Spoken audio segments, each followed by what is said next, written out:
What the Bulgarian government calmly, professionally, quietly, without unnecessary emotions and without excessive political declarations has achieved, was to convince the American administration, the weight of whose sanctions extends far beyond Bulgarian territory, that we will be able, in the next 6-month period, to comply with the rules imposed by the administration through Office of Foreign Assets Control, and the war should not be financed from sources such as the Burgas Refinery and the Lukoil Group in Bulgaria in general. We are one of those examples, along with a number of other European countries as a result of the war in Ukraine.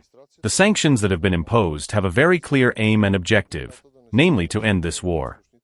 However, after 6 months, a new request for the extension of this derogation shall be made. The issue of sanctions in general, because there are sanctions that Europe is also imposing on Russian assets. Frozen Russian assets are reviewed every 6 months.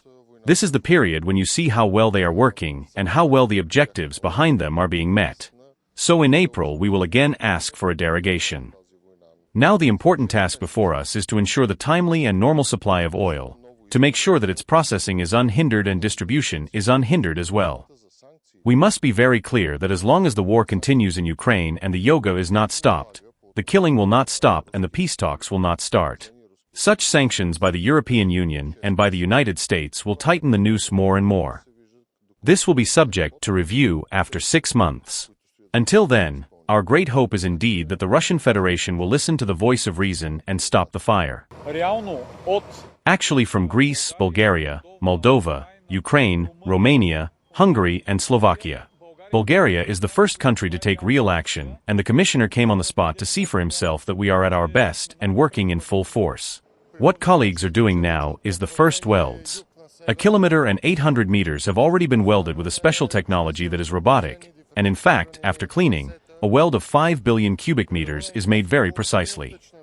We will already be able to transport 10 billion cubic meters, which is twice the capacity. And here it is important to say that there is a market interest for this to happen, because you know that the European Commission took an initiative, which was also supported by Bulgaria, to stop the transit of Russian gas from the beginning of 2008. So this will be a new route that will give us such an opportunity for Bulgaria to remain on the map as one of the largest gas carriers in the region. Natural gas will now flow from south to north. Through diversified routes, we will supply natural gas and mainly LNG from Greece, from terminals in Greece, mainly to Ukraine, Moldova, Hungary, Slovakia. It will be mainly sourced from US HP because of the good prices and good quality and delivery times.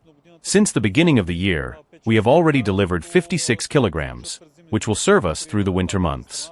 To cover the country's supplies, but with the construction of this pipeline, Bulgaria will actually be able to become a wide open door for this American gas to reach the heart of Europe.